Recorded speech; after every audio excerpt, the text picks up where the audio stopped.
Astaghfirullah. Assalamualaikum warahmatullahi wabarakatuh.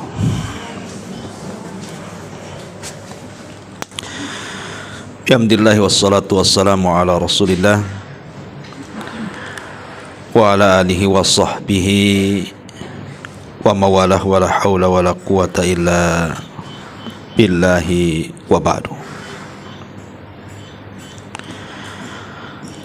Alhamdulillah, segala puja dan puji hanya milik Allah subhanahu wa ta'ala.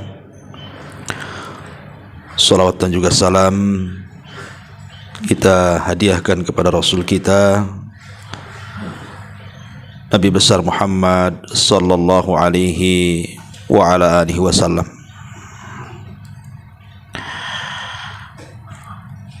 Alhamdulillah, di pagi hari ini kembali kita bisa duduk untuk bertolabul ilmi.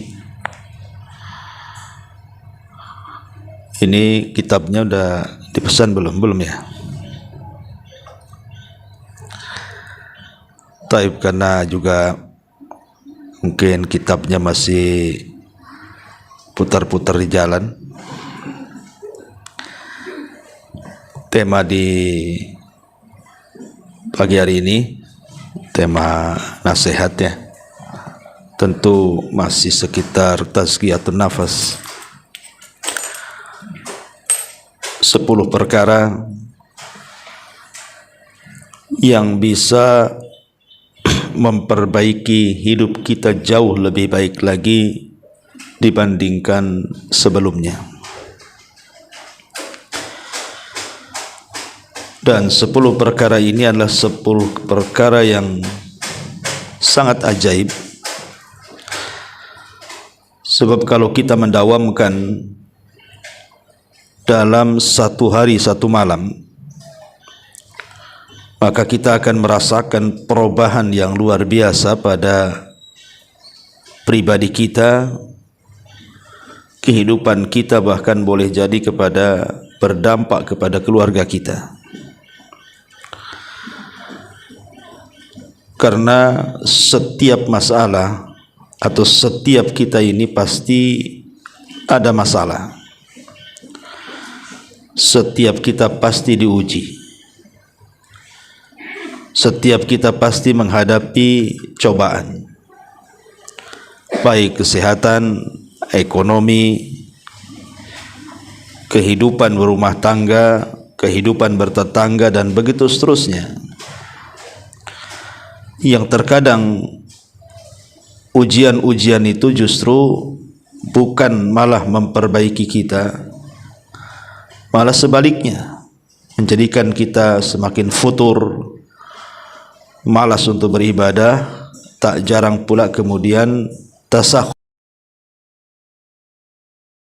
hingga tidak menjadikan kita dengan ujian itu lebih baik, bahkan justru malah terpuruk kehidupan kita. Maka saya kasih tip, inilah 10 perkara untuk menghadapi semua masalah kehidupan kita. Ma'asyiral muslimat yang dimuliakan Allah subhanahu wa ta'ala. Yang pertama, perbanyak melakukan sholat. Maksudnya selain sholat wajib. Kalau sholat wajib ya sudah jelas. Karena di dalam Al-Quranul Karim disebutkan dalam surah Al-Baqarah ayat 45, wasta'inu bis-sabri was-salati wa innaha lakabiratun illa 'alal khasiin. Jadikanlah sabar dan salat itu sebagai penolongmu, dan sesungguhnya yang demikian itu emang berat, tetapi akan ringan bagi orang-orang yang khusyuk. Dan Allah ulas juga dalam Al-Baqarah 153-nya, ya ayyuhalladzina amanu sta'inu bis sabri was salati innallaha ma'as sabirin. Wahai orang-orang yang beriman, jadikanlah sabar dan salat itu sebagai penolongmu, sesungguhnya Allah akan bersama orang-orang yang sabar. Dari dua ayat ini secara zahir Al-Quran bahwa salat itu bisa menjadi penolong kita. Bahkan Nabi SAW apabila ada masalah besar yang seolah-olah tidak bisa keluar dari situ, radhiyallahu anha, kana Nabi SAW idza hazabahul amru fazi'a ila shalah. Apabila Rasul menghadapi sebuah permasalahan besar dalam hidupnya, maka Nabi SAW bersegera melaksanakan salat, karena tahu di dalam salat ini ada pertolongan yang tidak disangka-sangka yang Allah Subhanahu wa taala kirimkan kepada kita. Dan itu juga dilakukan oleh para nabi. Bukan nabi kita saja, para nabi juga sama. Apabila ada masalah mereka salat. Contoh saja Nabi Ibrahim. Saat Nabi Ibrahim alaihi salatu wassalam hijrah dari Irak ke Palestina, kemudian dari Palestina ke Mesir. Cukup lama Ibrahim tinggal di Mesir, karena ketika itu memang faktor ekonomi. Di Palestina terjadi paceklik luar biasa, sehingga akhirnya beliau hijrah dari Palestina ke Mesir. Lah di Mesir ini Allah Subhanahu wa taala takdirkan Ibrahim itu mengalami ujian dari Allah Subhanahu wa taala, di mana istri tercintanya Sarah diculik oleh Fir'aun, raja Mesir kala itu, raja yang sangat zalim. Apa yang dilakukan Ibrahim? Langsung salat dia. Ibrahim langsung salat, meminta kepada Allah Subhanahu wa taala agar istrinya diselamatkan. Dan Allah Subhanahu wa taala kabulkan. Akhirnya Sarah pun kemudian lepas dari cengkraman raja zalim si Fir'aun Mesir kala itu. Kata para ulama, lihat bagaimana dahsyatnya salat, bisa menghilangkan kesulitan.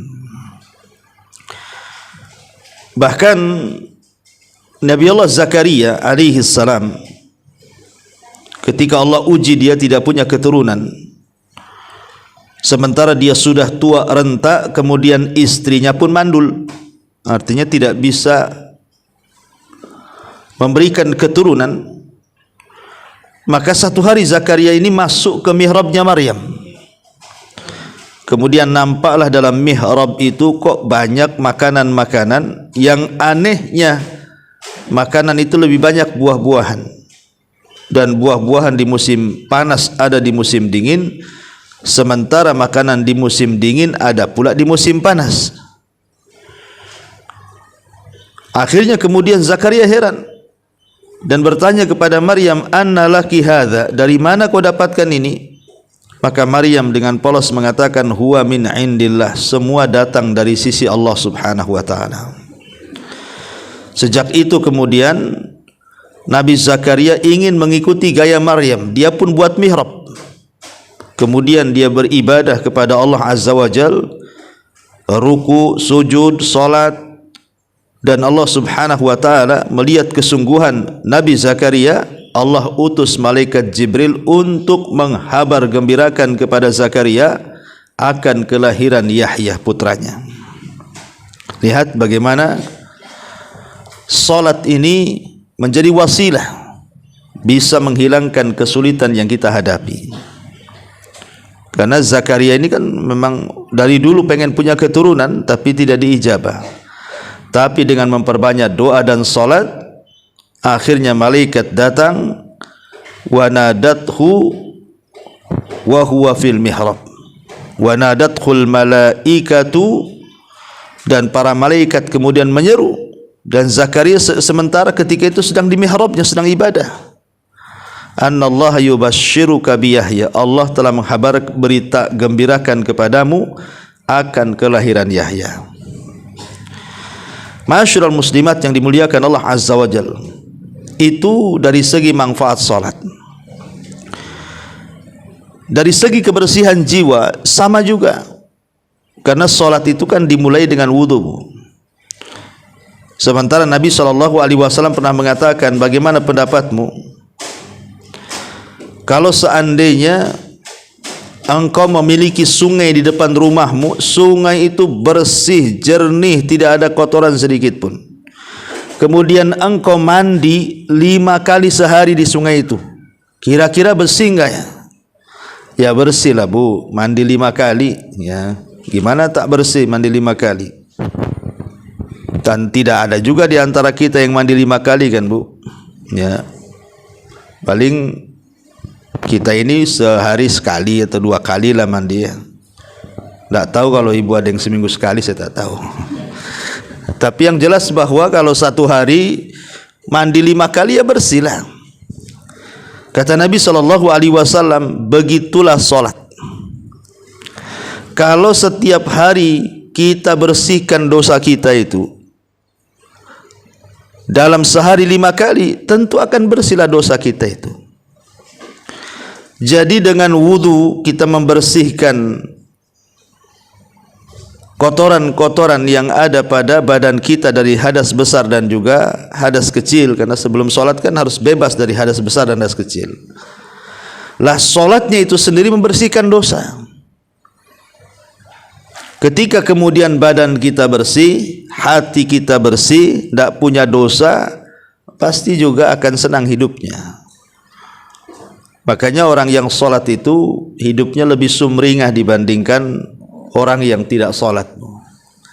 Karena orang yang solat itu kan memang hari-hari dia berhubungan dengan Allah Azza wa Jal, berjumpa dengan Allah, berdialog dengan Allah, sehingga ada hubung kaitlah kita dengan Allah Subhanahu wa ta'ala.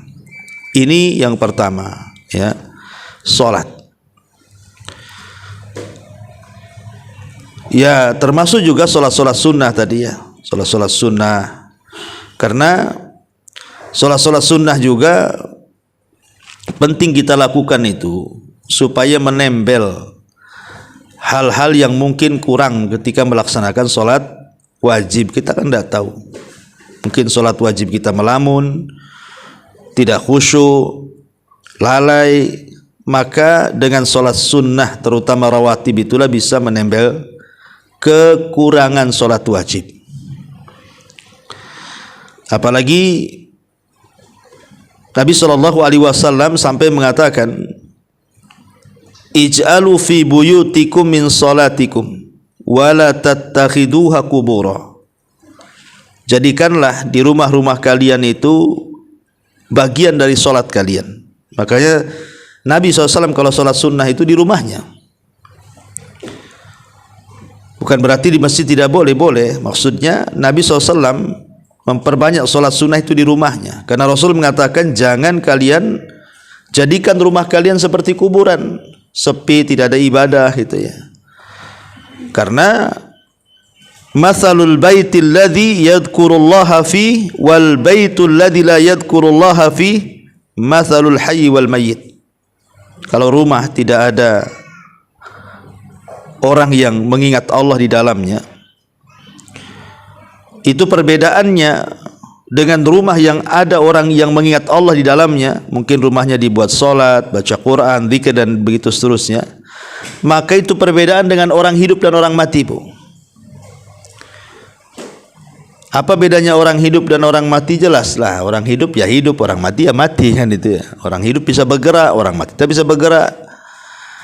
Lah begitulah rumah yang dibacakan Al-Quran, rumah yang disolati, yang dibacakan zikir-zikir di situ, maka perbedaannya dengan rumah yang sama sekali penghuninya tidak mengingat Allah di dalamnya, itu sama dengan orang hidup dan mati itu. Makanya di sini penting solat. Yang kedua, memperbanyak solawat.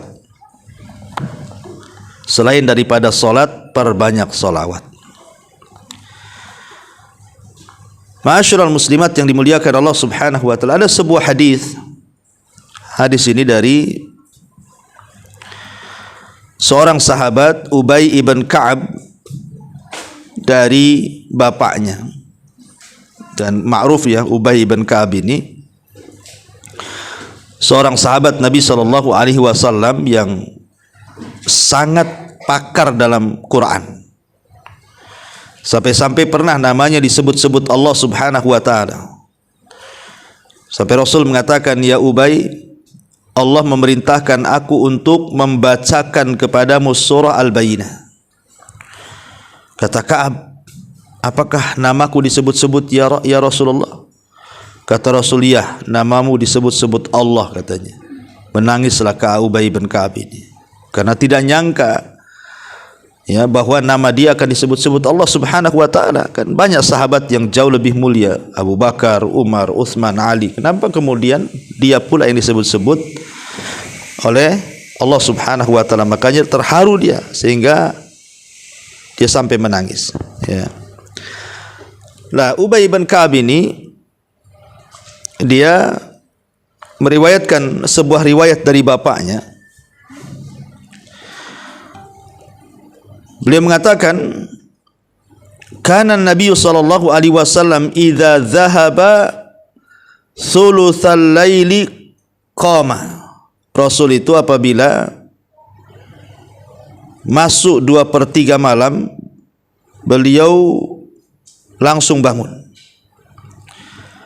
Faqala, dan dia mengatakan, "Ya ayyuhan nas, udzukurullaha, udzukurullaha." Wahai manusia, ingatlah Allah, ingatlah Allah, kata Rasul. Ja'at ar-rajifatu tatbauha ar-radifatu. Ja'al mautu bima fihi. Ja'al mautu bima fihi. Maka Rasul sallallahu alaihi wasallam mengatakan, ingat tiupan pertama akan datang dan diiringi oleh tiupan kedua. Ingat kematian akan datang dengan apa yang ada padanya. Kematian akan datang dengan apa yang membawa segala kelanjutannya. Kemudian qala, maka aku bertanya pada Nabi sallallahu alaihi wasallam ini, "Ya Rasulullah, inni ukthiru salata alaika." Rasul, aku ini selalu membawa-bawa salawat untuk baginda, untukmu. Maka kemudian dia mengatakan, "Fakam aj'alu laka min salati." Kata Ubay bin Ka'ab ini, beliau mengatakan, lalu seberapa banyak aku harus bersalawat kepadamu wahai Rasul? Aku ini sudah sering bersalawat. Lalu seberapa banyak lagi aku harus bersalawat kepadamu? Maka kemudian Nabi SAW mengatakan, "Ma syi'ta, terserah engkau." Qala, kemudian dia mengatakan, "Ar-rubu'u, bagaimana kalau seandainya 1/4?" Kata Rasul, "Ma syi'ta, terserah kamu. Fa in zidta fa huwa khairun lak." Kalau memang bisa kau tambah dari 1/4 itu, jauh lebih baik bagimu. Qultu, aku katakan, kata Ubay, "An-nisfu, bagaimana kalau separuh?" Qala, maka Rasul mengatakan, "Ma syi'ta, terserah engkau. Fa in zidta fa huwa khairun laka." Kalau kau mau menambah dengan salawatmu, itu lebih baik bagimu. Qala, maka dia mengatakan, "Fathulutsaini, bagaimana kalau 2/3 wahai Rasul?" Maka Rasul mengatakan, "Ma syi'ta fa in zidta fa huwa khairun laka." Terserah engkau. Kalau kau mau tambah itu lebih baik bagimu. Qultu, maka aku katakan, "Aj'alu laka salati kulliha." Bagaimana kalau seandainya aku akan menjadikan seluruh doaku untuk baginda, untukmu wahai Rasul? Qala, maka Rasul sallallahu alaihi wasallam mengatakan, "Idzan tuqfa hammaka wa yughfaru laka dhanbuka." Qala Abu Isa, "Hadza hadisun hasanun sahih." Kata Rasul sallallahu alaihi wasallam, kalau begitu kau dicukupkan dari dukamu dan dosamu akan diampuni oleh Allah Azza wa Jal.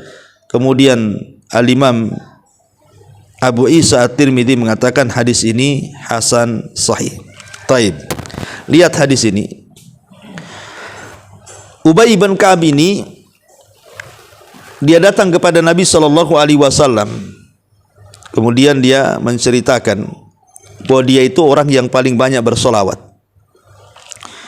Sampai tadi melakukan dialog dengan Nabi sallallahu alaihi wasallam, bagaimana kalau kujadikan dalam setiap doaku sepertiga doaku untuk salawat. Kata Rasul, bagus. Kemudian dia mengatakan, gimana kalau ku tambah separuh doaku untuk salawat, katanya.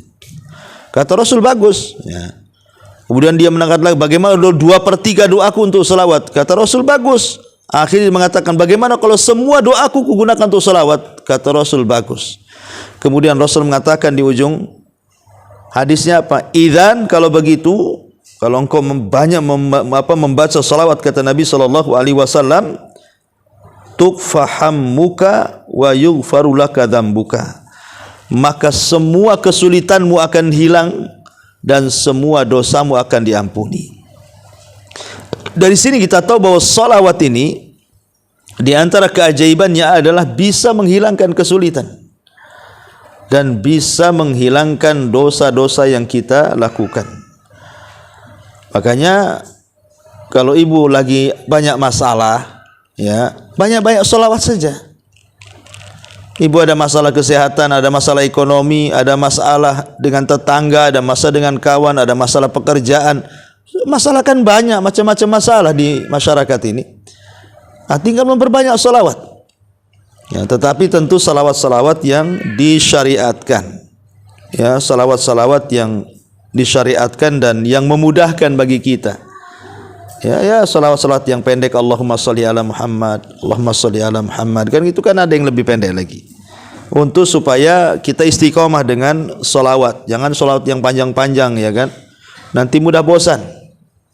Dibacanya sama ibu salawat Ibrahimiyah yang biasa dibaca untuk salat tuh kan. Kan kepanjangan, Bu, ya.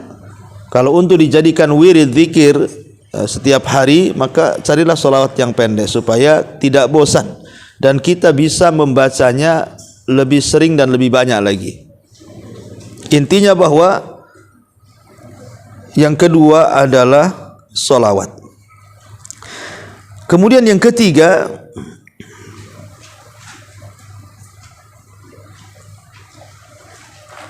memperbanyak istighfar. Terutama sayyidul istighfar, Bu. Terutama sayyidul istighfar. Apa sayyidul istighfar itu? Allahumma anta rabbi la ilaha illa anta khalaqtani wa ana abduka wa ana ala ahdika wa wa'dika mastata'tu a'udzu bika min syarri ma sana' abu'u laka bi ni'matika 'alai wa abu'u laka bi dzambi faghfirli fa innahu la yaghfiru dzunuba illa anta. Itu namanya sayyidul istighfar. Sayyidul istighfar ini luar biasa faedahnya. Makanya disebutkan dalam hadis yang dikeluarkan Imam Bukhari dari Shaddad ibn Aus radhiyallahu an. Sampai-sampai Nabi SAW mengatakan, kalau kita ini membaca atau sering membaca sayyidul istighfar, apa kata Nabi SAW? Kalau kita baca di waktu pagi, ya, kemudian Allah Subhanahu wa Ta'ala takdirkan kita meninggal, maka Allah Subhanahu wa Ta'ala akan berikan jaminan sorga kepada kita. Begitu juga kalau seandainya kita membaca di sore hari, kemudian Allah takdirkan kita tidur kemudian meninggal, maka Allah Subhanahu wa Ta'ala akan berikan jaminan dia surga. Makanya dalam sabdanya Nabi SAW mengatakan, man qalaha minan nahari, barang siapa yang membaca sayyidul istighfar itu di siang hari, famata min yaumihi, maka di hari itu dia meninggal, qabla an yumsiya, sebelum masuk waktu sore, fahuwa min ahlil jannah, maka dia termasuk ahli surga. Tetapi wa man qalaha minal lail, kalau dia membaca di malam hari kemudian mata qabla an yusbih, meninggal sebelum waktu pagi, fahuwa min ahlil jannah, maka dia termasuk ahli surga. Lihat bagaimana dahsyatnya istighfar itu. Ada jaminan surga. Ada jaminan surga, terutama sayyidul istighfar. Kalau bisa dibaca sebelum tidur gitu ya. Karena kalau tidur kan kita tidak tahu bangun itu bangun lagi atau bangun tidak bangun seterusnya, kita tidak tahu. Tapi yang jelas bahwa istighfar ini, walaupun bukan sayyidul istighfar, istighfar biasalah kita katakan astagfirullah. Ini dahsyat sekali pengaruhnya. Karena Nabi SAW yang mengatakan, man lazimal istighfar, barang siapa yang melazimkan istighfar, kata Nabi SAW, maka Allah Subhanahu wa ta'ala akan jadikan setiap kesulitan kita ini kemudahan. Ja'alallahu min kulli dhikin makhraja. Jadi setiap kesulitan pasti dicarikan jalan keluarnya itu. Bahkan wa min kulli hammin faraja. Kalau kita sedang sedih, sedang stres, Allah gantikan dengan kesenangan dan kebahagiaan. Bahkan lebih daripada itu, wa razaqahullahu min haitsu la yahtasib. Allah akan berikan rizki dari arah yang tidak disangka-sangka. Karena saya pernah mengalami juga, Bu. Saya suatu hari pernah memang mengalami hal yang bagi saya dalam hidup saya itu luar biasa itu. Menghadapinya sulit sekali. Ya, ketika ada fitnah yang luar biasa yang saya alami dalam hidup saya itu, kayaknya hampir mau keluar dari Batam. Pernah itu sampai saya ngomong sama istri itu, udahlah nggak usah di Batam, ayolah kita hijrah aja ke tempat lain. Ya. Tetapi saya coba setiap pagi, siang, sore, malam gitu, saya baca aja itu astagfirullah, astagfirullah, astagfirullah, terus aja gitu, Bu. Ya. Memang luar biasa, ke hati juga tenang. Dan tidak sampai mungkin 1 minggu itu Allah Subhanahu wa ta'ala memang carikan jalan keluar semuanya dengan begitu cepat gitu ya. Jadi saya yakin sekali bahwa istighfar ini memang betul kata Nabi SAW, man lazimal istighfar itu ja'alallahu lahu min kulli dhikin makhraja. Barang siapa yang melazimkan istighfar itu memang luar biasa, Allah akan keluarkan pada setiap kesulitan kita itu kemudahan. Allah carikan jalan keluarnya yang kita ndak terpikir ke situ tuh. Tahu-tahu masalahnya itu terurai luar biasa. Ya, jadi saya anjurkan, karena saya pernah mengalaminya, ini pengalaman pribadi sih. Makanya ibu kalau ada masalah sesulit apapun kan, perbanyak istighfar aja. Ya, 1 hari itu di dapur, di jalan, di pasar, pokoknya jangan terus saja istighfar. Karena dahulu ada orang yang datang kepada Hasan Al-Basri, seorang pemimpin tabi'in itu. Kemudian orang-orang ini datang kepada Hasan Al-Basri membawa masalah yang berbeda satu dengan yang lainnya. Yang satu mengatakan, ya Imam, saya ini sudah menikah lama tapi tak kunjung punya keturunan. Yang satu mengatakan, ya Imam, saya sudah bekerja keras namun miskin terus, tak pernah kaya-kaya dan tak pernah dicukupkan. Kemudian yang ketiga, ya Imam, desa kami sudah paceklik kekeringan lama sampai kelaparan.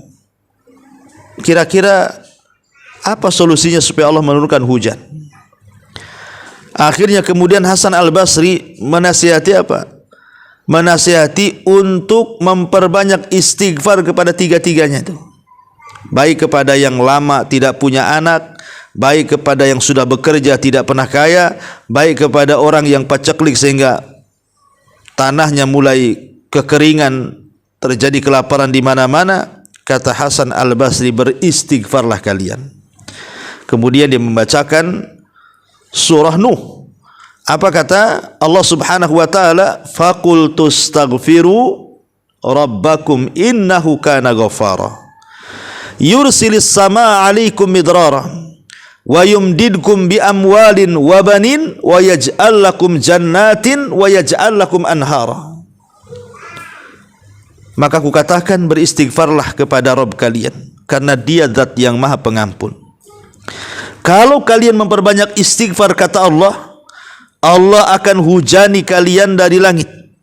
Allah akan memperbanyak harta kalian dan anak-anak, dan Allah akan menjadikan kebun-kebun, hutan-hutan, dan Allah juga akan menjadikan sungai-sungai dan begitu seterusnya. Tetapi masalahnya, malakum la tarjuna lillahi waqara. Kalian tidak pernah mengagungkan Allah dengan sebenar-benar pengagungan.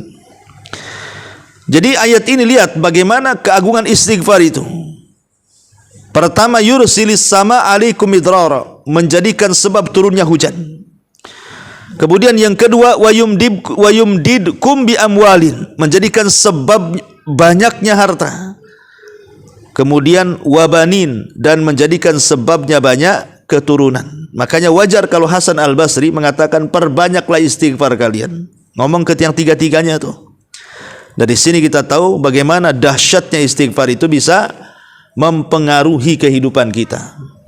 Ya, ini yang ketiga. Perbanyak istighfar. Kemudian yang nomor 4, perbanyak membaca surah Al-Ikhlas, Bu. Surah Al-Ikhlas itu, Bu, pendek. Ya, perbanyak membaca surah Al-Ikhlas. Surah Al-Ikhlas ini sebenarnya ada 2, Bu. Kalau di Quran disebut surah Al-Ikhlas itu berarti menunjukkan kedua surat. Pertama, surah Qul huwallahu ahad, Allahus samad, lam yalid walam yulad walam yakul lahu kufuwan ahad, itu surah Al-Ikhlas. Atau kepada surat Qul ya ayyuhal kafirun, la a'budu ma ta'budun.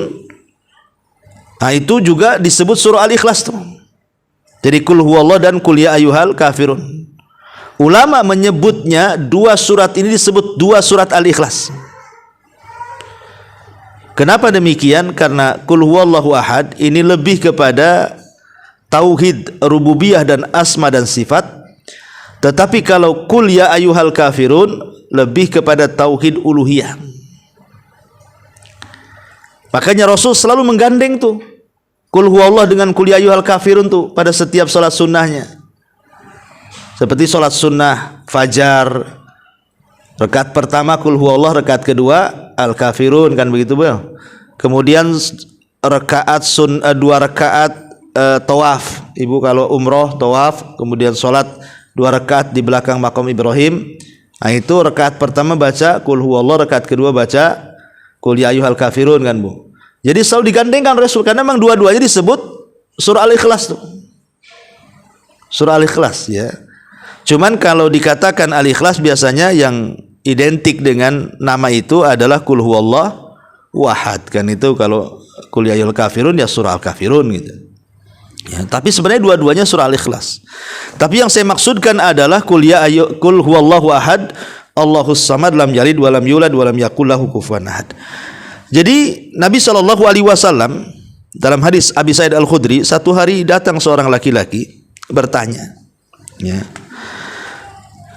innali jaran yakumul lailah la yaqra'u illa qul huwallahu ahad.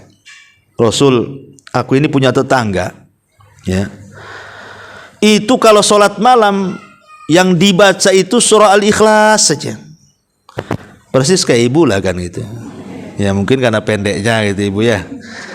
Nah, Al-Ikhlas saja setiap sholat, itu lagi yang dibaca, itu lagi yang dibaca, kan, itu. Anehnya kok nggak bosan-bosan gitu. Jadi orang ini mengatakan, ya Rasulullah, aku ini punya tetangga suka sholat malam, itu yang dibaca itu Qul huwallahu ahad saja itu. Jadi seolah-olah sahabat ini meremehkan lah, kan banyak surat yang panjang-panjang, mesti itu terus yang dibaca. Tapi Nabi SAW mengatakan apa? Walladzi nafsi biyadi innaha la ta'dilu sulusal Quran, kata Rasul. Demi zat yang jiwaku berada di tangannya, surat itu sebanding dengan 1/3 Quran loh, ya. Artinya kalau dia membaca Qul huwallah 1 kali sama dengan membaca 1/3 Quran. Kalau 2 kali sama dengan 2/3 Quran. Kalau 3 kali hatamlah Quran. Ya. Coba Bu, kalau ibu tiap hari baca 3 kali saja qul huwallah, itu sama dengan ibu menghatamkan Quran. Kalau sampai ibu baca ya umpamanya 9 kali, berarti seolah-olah ibu menghatamkan Quran 3 kali itu. Ya kalikan aja lah, makin banyak membaca qul huwallah 100 kali umpamanya, seolah-olah menghatamkan berapa kali Quran tuh. Bahkan ada sebuah hadis yang mengatakan, kata Nabi SAW, barang siapa yang membaca qul huwallahu ahad 10 marrat fi yaumin wa lailatin, 10 kali dalam sehari semalam. 10 kali saja Bu dalam sehari semalam. Barang siapa yang baca qul huwallah 10 kali dalam sehari semalam, umpamanya pagi 3, siang 3, sore 3, malam 1, kan 10 tuh Bu. Apa dampaknya? Kata Nabi SAW, banallahu lahu qasran fil jannah. Maka Allah Subhanahu wa ta'ala akan bangunkan untuk ibu itu 1 istana di sorga. Kan luar biasa tuh. Ya. Jadi kalau ibu seandainya nih pagi 10, siang 10, sore 10, malam 10, mak udah dapat 4 istana tuh Bu. Kita aja bangun kos-kosan berbulan-bulan tak jadi-jadi Bu. Itu kos-kosan tuh 1 kapling saja tuh. Ini loh tinggal baca 10 kali langsung jadi istananya. Istananya terbuat dari emas dan perak lagi, bukan dari batu bata dengan semen dengan besi, bukan. Tapi anehnya, kenapa ya kok kita ini nggak yakin sehingga malas membaca qul huwallah itu, padahal sebenarnya mudah membaca itu. Kenapa kok malas ya?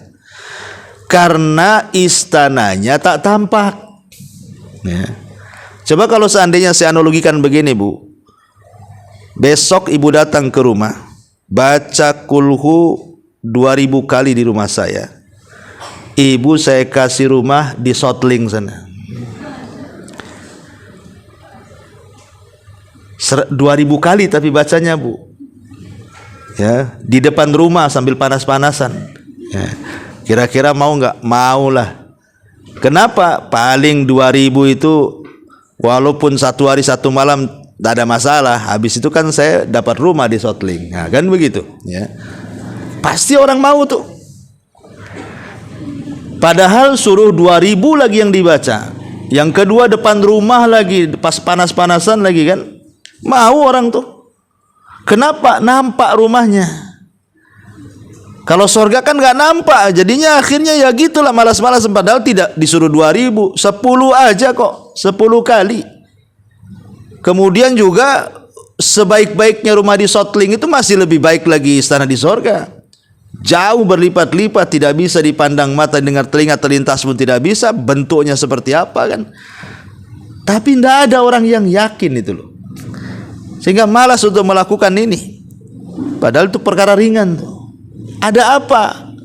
Apa masalahnya? Ulama menjawab nih. Ini kenapa? Kenapa kita ini lebih suka yang tampak, tidak suka yang tidak tampak. Lebih suka dunia dan tidak suka dengan surga. Karena Al-Quran itu selalu mendahulukan dunia dibandingkan akhirat Bu. Makanya lihat contoh, Allah mengatakan bal tu'thirunal hayatad dunya wal akhiratu. Bahkan kalian lebih mengutamakan kehidupan dunia dan akhirat itu, padahal khairun wa abqa. Lah, ketika Allah dahulukan dunia, kemudian sorga, kemudian akhirat, makanya orang itu lebih cinta dunia. Coba kalau kita balik Bu. Kalau kita balik ya, ibu lahir di sorga, kira-kira mau ke dunia nggak Bu?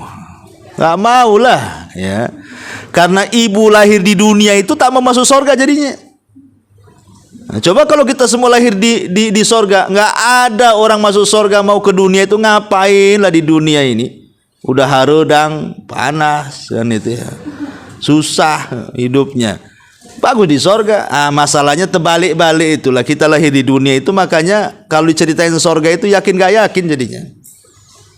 Nah, contohnya seperti ini, membaca qul huwa 10 kali aja gak yakin kita ini.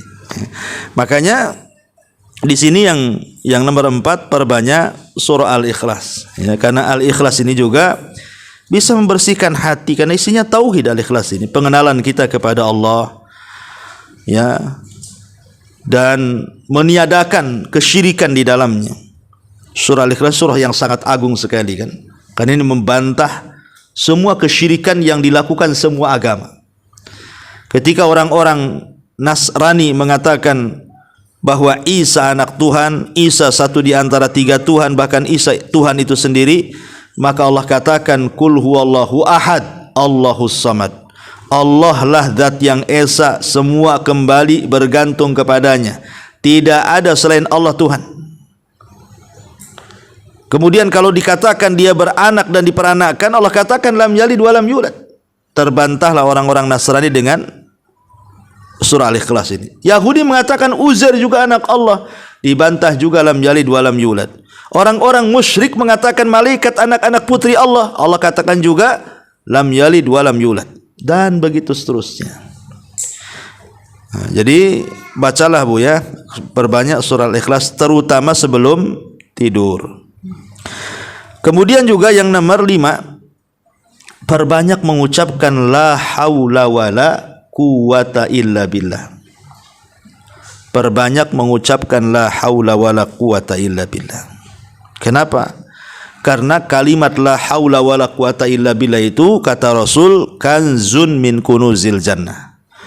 Itu satu harta yang mahal yang tersimpan dari harta-harta surga.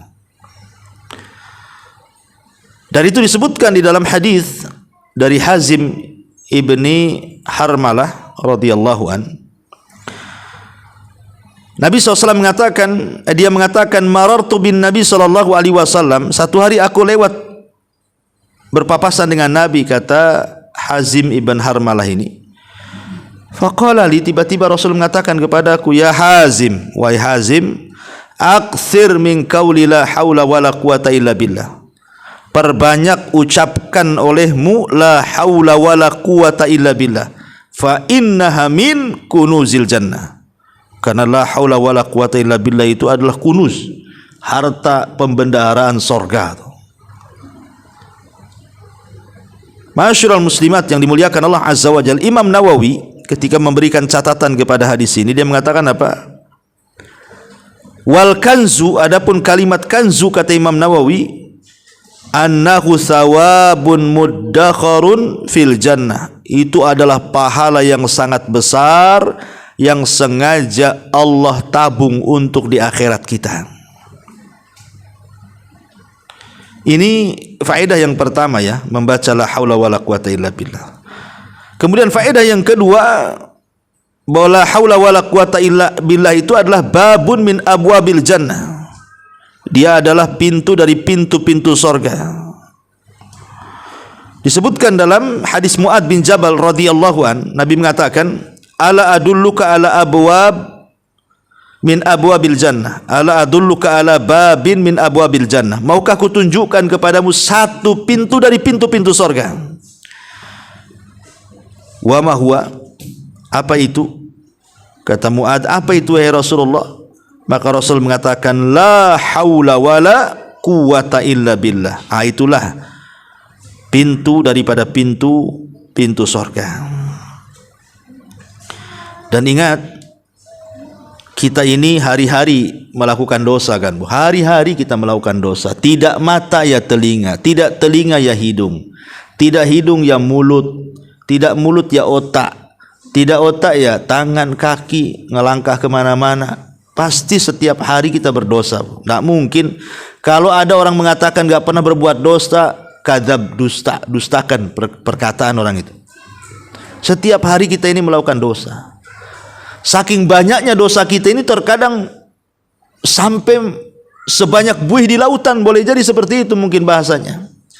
Tetapi kata Nabi SAW, kalau seandainya kita memiliki dosa, anggaplah sebanyak buih di lautan, maka dosa itu bisa digugurkan dengan la haula wala quwata illa billah. Dan itu berdasarkan hadis Abdullah ibn Amr ibn As radhiyallahu anhuma, ma 'alal ardi ahadun yaqulu la ilaha illallah wallahu akbar wala haula wala quwata illa billahi. Tidaklah ada manusia di permukaan bumi yang mengatakan la ilaha illallah Allahu akbar kemudian la haula wala quwata illa billah, kecuali dosa-dosanya akan digugurkan walau kanat misla zabadil bahri, walaupun dosa itu sebanyak buih yang ada di lautan. Luar biasa ya kan. Jadi ini juga bisa membersihkan hati.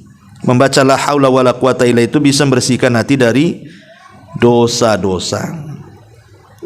Bahkan kalau seandainya kita meninggal, pamannya ibu membaca la haula wala quwata illa billah ini di malam hari sebelum tidur ya, kemudian summa mata fi dzalikal yaum, Allah takdirkan meninggallah kita di hari itu, ghufira lahu dzambahu, maka dosa-dosa ibu akan diampuni. Artinya ibu dianggap husnul khotimah gitu maksudnya. Ini kan luar biasa Bu ya. Hanya mengucapkan la haula wala quwata illa billah. Ini yang nomor berapa Bu? Nomor 5 ya. Kemudian nomor 6. Nomor 6, perbanyak membaca al-baqiyat as-salihat. Al-baqiyat as-salihat. Apa baqiyah as-salihah itu? Al-baqiyah as-salihah itu maksudnya bacaan tasbih. Memperbanyak bacaan tasbih. Subhanallah wa bihamdihi subhanallahil azim. Subhanallah walhamdulillah wa la ilaha illallah Allahu akbar la haula wa la quwata illa billah. Itulah al-baqiyat as-salihat itu.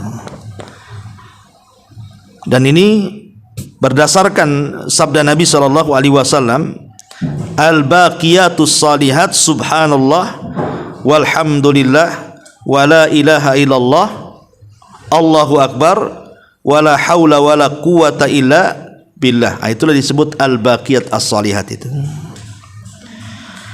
Disebutkan dalam sebuah hadis yang sahih ya, Nabi SAW mengatakan, jadi kalau kita membaca al-baqiyat as-salihat ini di waktu pagi ataupun di waktu sore hari, berapa kali? Mi'ata marratin, 100 kali. Maka kata Nabi SAW, ghufirat khatayahu wa in kanat min zabadil bahri, maka akan diampuni semua kesalahannya walaupun kesalahannya sebanyak buih yang ada di lautan. Subhanallah ya. Lihat ya, kalau kita membaca al-baqiyat salihat ini 100 kali, maka kita bisa menghapuskan dosa-dosa kita ini yang banyaknya sebanyak buih yang ada di lautan. Makanya dalam satu hari Nabi sallallahu alaihi wasallam pernah kedatangan Fatimah, Bu.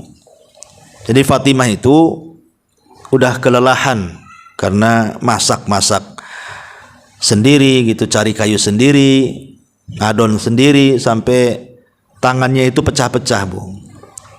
Dan lemah gitu ya, lelah. Karena zaman dulu kan kalau mau masak kan harus cari kayu bakar, bukan? Mungkin ibu yang sekarang udah tua ya kan pernah ngalami lah, yang di kampung-kampung itu kan belum ada kompor dulu kan. Kalau ada pun kompor bukan pakai sekarang gas kan, Bu, pakai minyak tanah. Tapi kalau orang kampung tuh masih ada juga sampai sekarang itu pakai kayu ya. Tapi umumnya kan orang dulu pakai kayu, Bu. Jadi orang dulu tuh kan ke kebun dulu, Fatimah ini nyari kayu, habis dapat kayu kemudian dibakar, masak dan begitu, lelah lah istilahnya. Jadi Fatimah ini mendengar Nabi SAW pulang dari peperangan dan membawa banyak harta rampasan perang termasuk tawanan-tawanan, budak-budak. Jadi Fatimah ini inginlah datang kepada Rasul meminta untuk dicarikan pembantu. Entah satu atau dua pembantu supaya meringankan pekerjaan dia. Ya sama dengan ibu juga kan, kalau ada pembantu agak ringan lah. Harusnya ibu nyapu disapukan, harusnya ibu ngepel dipelkan, harusnya ibu nyuci dicucikan, kan agak tenang Bu ya kan. Itulah yang dipikirkan oleh Fatimah. Ya sama juga lah, pikiran perempuan semua sama sejak zaman dulu sampai sekarang kan, maunya ndak capek kan itu ya. Lah rupanya ketika sampai di rumah Nabi tak nampak Nabi, yang ada Aisyah istrinya. Jadi diceritakanlah sama Aisyah itu. Dan ingat Aisyah dengan Fatimah itu masih tuaan Fatimah ya dibandingkan Aisyah itu 2 tahun. Jadi Fatimah lebih muda gitu ya. Aisyah lebih muda dibandingkan Fatimah. Padahal ibunya gitu ya. Jadi kata Aisyah, tunggu sampai datang Rasul, nanti saya akan ngomong. Setelah Fatimah pergi, datang pula Nabi SAW itu. Jadi diceritakanlah sama Aisyah itu, Fatimah ini pengenlah pembantu, 1-2 pembantu karena dia pikir capek gitu ya. Akhirnya Nabi SAW langsung bergegas Bu, menemui Fatimah. Subhanallah, saking sayangnya Rasulullah SAW langsung datang ke rumah putrinya. Ketika sampai di rumah putrinya, nampaklah di situ ada Fatimah dan suaminya Ali bin Abi Thalib radhiyallahu anhu. Dipanggillah keduanya, kemudian diajak ngobrol. Kata Nabi SAW, aku dengar wahai Fatimah, engkau datang ke rumah, kau ingin dapat pembantu ya? Kata Fatimah, iya wahai Rasul. Maka Rasul mengatakan gini, Fatimah, bagaimana kalau seandainya aku ajarkan kepada kalian berdua beberapa kalimat yang kalau kalian berdua mengucapkannya itu lebih baik dibandingkan pembantu laki-laki atau perempuan? Mau enggak? Kata Rasul. Kata Ali dan Fatimah, apa itu kalimat itu wahai Rasul, yang lebih baik dibandingkan pembantu laki-laki dan perempuan itu? Maka Nabi SAW kemudian mengatakan, bacalah tasbih subhanallah 33 kali. Kemudian baca tahmid 33 kali. Kemudian baca takbir 100 kali. Jadi tasbih 33 kali, tahmid 33 kali, kemudian takbir 40 kali, jadi semuanya 100. Kata Nabi SAW, kalau engkau lakukan ini sebelum tidurmu, katanya, maka ini lebih baik daripada engkau punya pembantu laki-laki dan perempuan. Maka Ali radhiyallahu anhu mengatakan, sungguh dari wejangan Rasul itu, bahwa membaca tasbih, tahmid dan tahlil itu, tasbih, tahmid dan takbir itu lebih baik dibandingkan pembantu laki-laki dan perempuan. Aku tidak pernah meninggalkannya walaupun saat peperangan, kata Ali. Walaupun saat peperangan tetap aku baca tuh. Kan luar biasa Bu ya kan. Begini Bu, kalau ibu nih di posisi Fatimah Bu, kira-kira ibu mau zikir atau pembantunya? Nggak yakin kalau zikir. Pasti pembantu ya. Pokoknya ibu pengen capek lah, ngeluh sama suami, bang capek kali aku ini, rumah ada gede, tingkat pula gitu kan, ini ngerjain aja dari pagi sampai siang, habis itu pingsan aku ini katanya. Tolonglah bang carikan pembantu 1 atau 2. Tiba-tiba nih suami bacakan hadis sini Bu, sini dek, kata suaminya, mau nggak aku ajarkan sabda Nabi sama Fatimah tuh, kalau kamu lakukan setiap malam, baca ini lebih baik dibandingkan pembantu laki-laki atau perempuan 1 atau 2 pembantu, mau enggak katanya. Kira-kira ibu emosi atau mau tuh? Udah capek kan disuruh zikir. Jadi tapi begitulah orang dulu kan, beda tingkat keimanannya. Karena orang dulu itu lebih ke pahala, Bu. Ya, pahalanya. Jadi mikir pahala. Kalau sekarang kan ya mikir pahala juga, ya mikir yang lainnya juga gitu lah sekarang. Ya. Taib, ini yang disebut dengan al-baqiyah as-salihah itu. Itu. Maka perbanyak ucapkan al-baqiyah as-salihah. Tasbih, tahmid dan takbir. Subhanallah walhamdulillah Allahu akbar. Atau tahlil juga. Atau kalau mau lengkap al-baqiyah as-salihah ya subhanallah walhamdulillah wala ilaha illallah Allahu akbar la haula wala quwata illa billah. Itu lengkapnya seperti itu. Taib. Kemudian yang ketujuh, ya, setelah baqiyah as-salihah, ini kalau ini kan bicara soal bacaan-bacaan, Bu, ya. Sekarang masuk kepada beberapa perbuatan. Apa itu? Yang nomor 7 adalah jangan lupa memperbanyak doa. Nanti dulu. Memperbanyak baca Quran. Ini juga masih bacaan juga, ya. Perbanyak wirid Quran namanya. Wirdul Quran. Terutama kalau setiap hari ibu yang umpamanya walaupun 2 ayat, 3 ayat selepas sholat atau lagi nganggur-nganggur gitu, ya. Maka dijelaskan dalam sebuah hadis Nabi SAW mengatakan, man qara'a harfan min kitabillah falahul hasanatu wal hasanatu bi asyri amthaliha. Barang siapa yang membaca 1 huruf saja dalam Quran itu, maka ibu dapat 1 kebaikan yang akan dilipat gandakan menjadi 10 kali lipat kebaikan. Aku tidak katakan alif lam mim 1 huruf kata Rasul, tapi alif 1 huruf, lam 1 huruf, mim 1 huruf. Ini menunjukkan bahwa kalau kita membaca 1 surat pendek saja, Inna a'tayna lah, itu yang paling pendek kan Inna a'tayna kan, Bu, ya. Itu kalau kita jumlah berapa hurufnya kemudian kalikan 10 kali lipat, udah banyak, Bu. Udah bisa kita menabung itu. Menabung untuk surga itu. Apalagi Al-Qur'an itu memang seafdal-afdalnya zikir. Jadi seafdal-afdalnya zikir itulah baca Quran. Dan orang kalau sudah menemukan kelezatan Al-Quran, itu lebih lezat membaca Quran dibandingkan mendengarkan musik. Kalau orang sudah mendapatkan selahnya gitu, ya, bahwa membaca Quran itu lezat, kata para ulama salaf, maka baca Quran bahkan mendengar Quran itu jauh lebih lezat dibandingkan bernyanyi dan mendengarkan musik.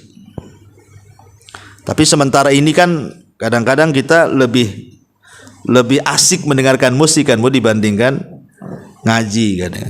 Apalagi dulunya mantan, ya, kadang-kadang dengan musik itu entah kok jari kaki ini kok gerak-gerak, ya kan itu, ya.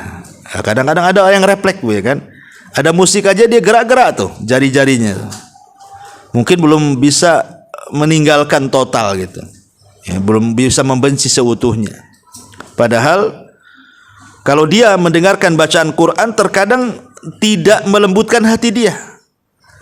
Tapi kalau dia mendengar instrumen lagu, ya, yang nadanya sedih, ya, itu kadang-kadang orang bisa meneteskan air mata, loh, aneh itu. Kan ada tuh instrumen lagu itu yang kadang-kadang nyayat-nyayat hati itu kan, Bu. Kok bisa dia meneteskan air mata itu? Tapi ketika Quran dibacakan tak bisa pula dia meneteskan air mata itu. Berarti kan keras hatinya tuh. Kenapa demikian? Karena belum dicintakan dengan Quran, itu masalahnya. Kalau sudah dicintakan dengan Quran itu pasti dia akan membenci musik tuh, karena tidak mungkin musik dengan Quran ketemu. Mustahil. Orang kalau suka musik pasti benci Quran. Ustadz, saya suka musik tapi saya tak benci Quran kok. Iya, mulut kau tidak membenci Quran, tapi perbuatannya seolah-olah benci Quran. Kenapa demikian? Karena ketika orang suka menyanyi, akan banyak meninggalkan baca Quran tuh. Akan banyak meninggal. Nanti duduk sial siul, nyanyi lagi. ke dapur nyanyi lagi, di kamar mandi nyanyi lagi, kan begitu. Orang kalau sudah gila nyanyi itu Bu, di mana aja, ya, bikin konten pun nyanyi, nggak malu depan orang. Ya. Tapi coba baca Quran, kadang-kadang kan, zaman dulu jangan lagi baca Bu, bawa Quran aja malu. Kalau orang nampak bawa mushaf tuh, itu malu kayaknya, disembunyiin lah gitu. Lah aja dari sini menunjukkan bahwa Quran dengan musik itu tidak bisa ketemu. Itu sama dengan air dengan minyak tanah, itu tidak mungkin ketemu. Kalau orang kemudian dicintakan dengan musik, pasti akan dibencikan dengan Quran. Kalau orang dicintakan dengan Quran, pasti dibencikan dengan musik. Ya, memang seperti itu. Karena kalau orang sudah cinta Quran itu sayang hidupnya. Buat apa saya bernyanyi? Apa manfaat nyanyi itu? Setiap satu huruf nggak ada pahalanya nyanyi itu. Setiap satu A, satu B, satu C itu nggak ada pahalanya Bu. Tapi Quran itu setiap alif, setiap ba, setiap ta, setiap tha itu ada pahalanya. Makanya kalau orang sudah cinta Quran, ngapain saya nyanyi? Nggak ada pahalanya itu. Yang ada bawa dosa saja kadang-kadang kan, akhirnya dilarikan segalanya. Maka dan Quran itu bisa merubah semuanya. Betapa banyak orang-orang itu Bu nggak paham artinya, tapi setelah mendengar Quran dapat hidayah dia. Saya pernah seorang syekh itu bercerita, orang Amerika, ya, dia masuk Islam gara-gara mendengar bacaan Quran sesudes. Ketika Ramadan dia nongkrong di televisi, nengok orang Mekah sedang sholat. Jadi dia dengerin aja tuh, ketika itu imamnya sesudes. Entah kenapa tiba-tiba bacaan sesudes itu masuk pula di orang kafir ini, orang Amerika ini. Dari situlah hidayah muncul tuh. Akhirnya dia masuk Islam gara-gara mendengar Quran, padahal paham pun tidak. Apa yang dibaca sesudes tak tahu. Isinya apa, hanya dengerin itu Quran, itu taunya itu Quran. Tapi lihat bagaimana Quran itu tidak paham pun bisa menyedot orang masuk Islam. Ya, karena Quran itu bukan kitab sejarah, dia kitab hidayah. Siapa yang membacanya dapat hidayah, siapa yang mendengarkannya dapat hidayah, siapa yang mendakwahkannya dapat hidayah, dan begitu seterusnya. Taib. Kemudian yang nomor 8, kita masuk kepada perbuatan, lakukan qiyamul lail. Qiyam al-lail dimulai dari bangun tidur. Bangun tidur tuh Bu, ada ibadah-ibadah yang banyak di situ. Pertama, berzikir, baca doa selepas tidur. Alhamdulillahilladzi ahyana ba'da ma amatana wa ilaihin nusyur. Yang kedua, berwudu.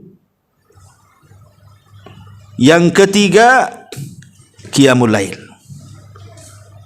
Qiyamul lail ini mencakup satu tahajud, ya. Kemudian setelah tahajud, ibu baca Quran. Setelah baca Quran, berdoa. Setelah berdoa, istighfar.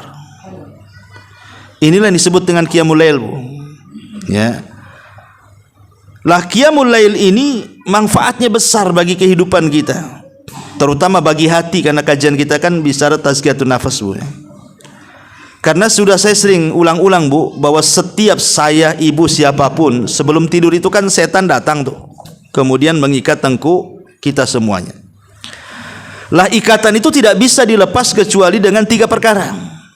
Pertama dengan zikir, yang kedua dengan wudu, yang ketiga dengan sholat. Baru hilang tuh ikatan tiga-tiganya tuh. Artinya kalau dia bangun tidur tidak berzikir, tidak wudu, tidak sholat, berarti ikatannya masih ngikat leher dia tuh. Jadi masih ruwet. Besoknya gitu lagi, ditambah lagi 3 ikatannya. Besoknya gitu lagi, ditambah lagi, makin banyak ikatannya, Bu. Makanya Nabi SAW mengatakan, siapa yang setiap malam melepaskan ikatan setan dengan cara zikir, wudu, dan sholat, maka pagi hari jiwanya akan baik dan masa depannya akan baik. Itu Rasul yang mengatakan seperti itu. Tapi kalau seandainya dia tidak bisa mengikat ikatan itu, maka pagi harinya jiwanya akan busuk, akan buruk, akan jahat, dan masa depannya runyam, akan banyak masalah yang ia tidak tahu dari mana masalah itu datang, dan akan sulit untuk mengurai masalah itu. Jadi solat malam ini bukan semata-mata solat malam saja, tidak. Tapi solat malam ini solat sunnah terbaik setelah solat wajib. Karena solat malam ini ataupun tahajud, Bu, itu dilakukan di waktu yang sangat terbaik.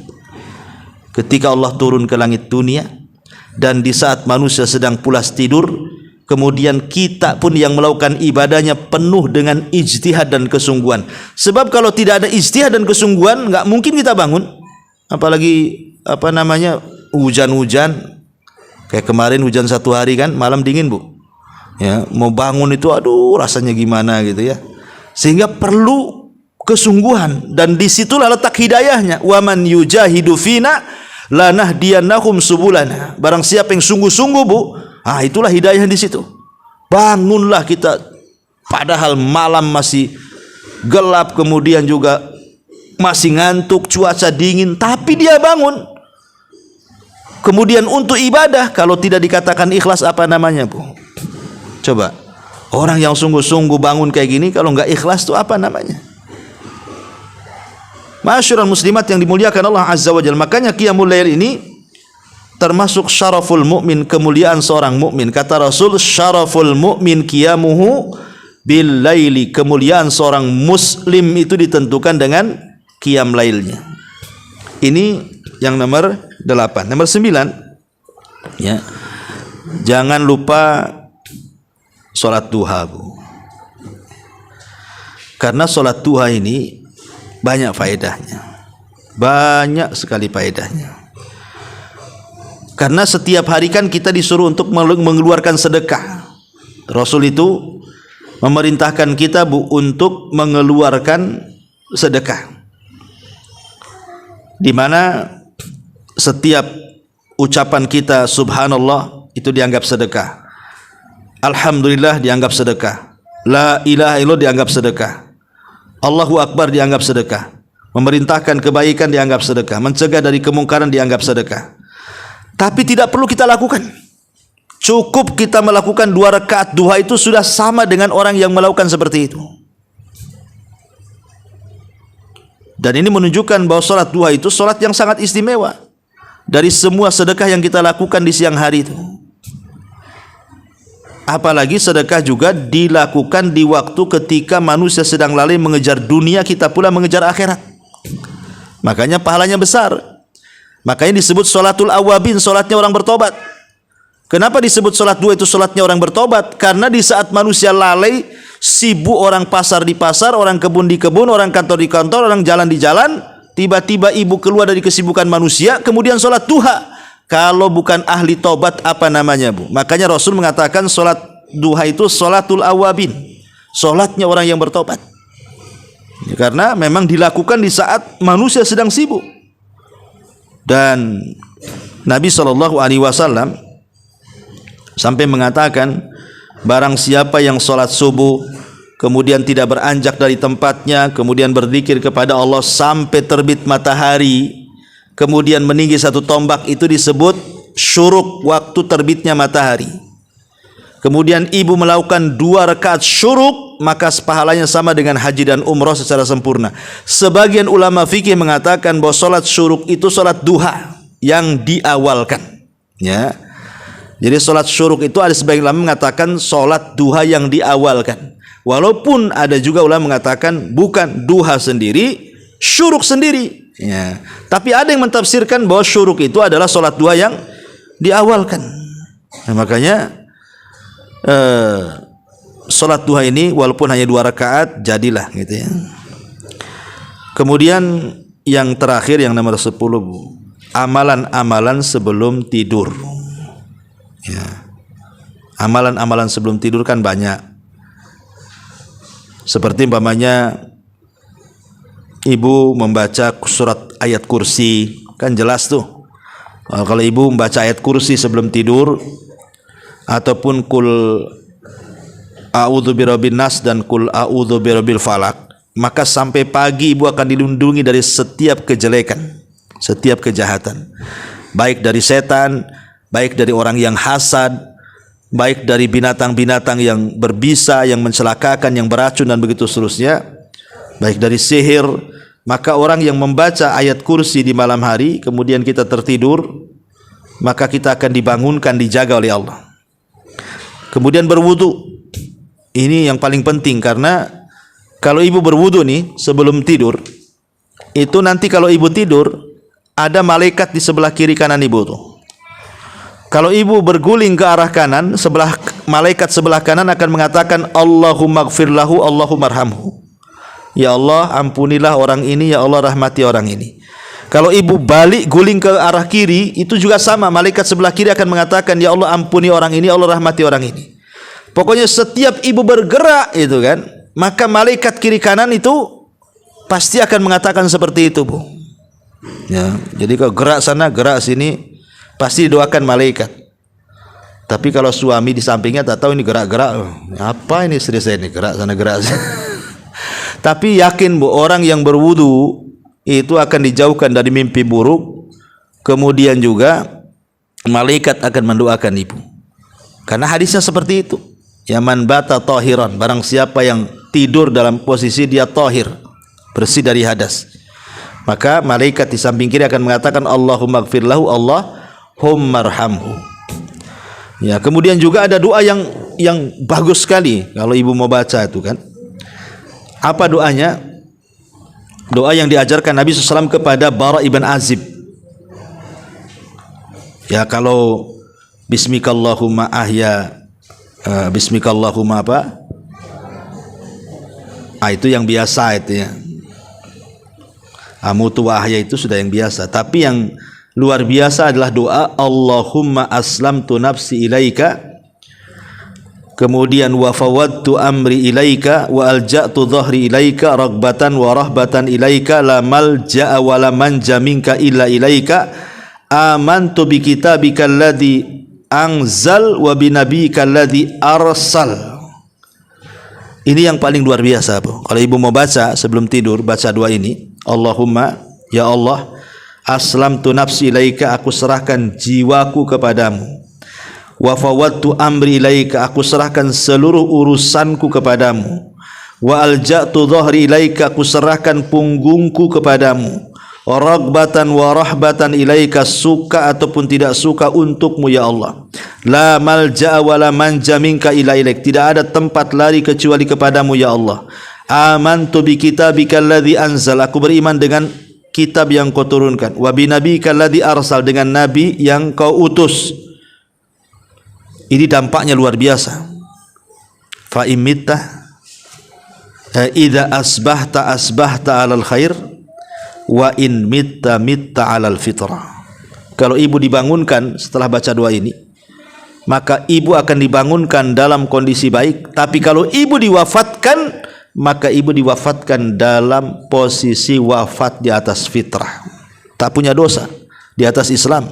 Wala tamutunna illa wa antum muslimun.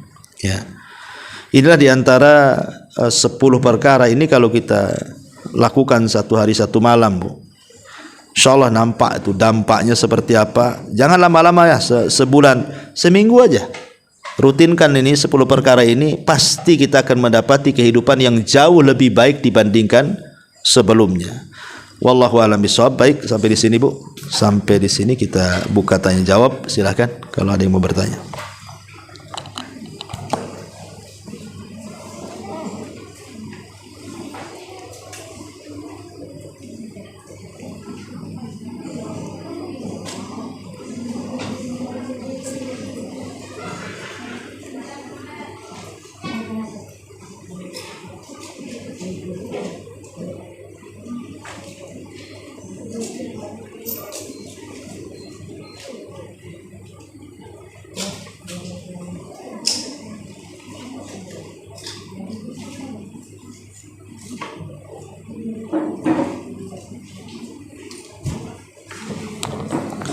Ya, sampai sini aja, Bu. Subhanaka bihamdika, asyhadu an la ilaha illa anta, astaghfiruka wa atubu ilaik. Allah ta'ala. Assalamualaikum warahmatullahi wabarakatuh.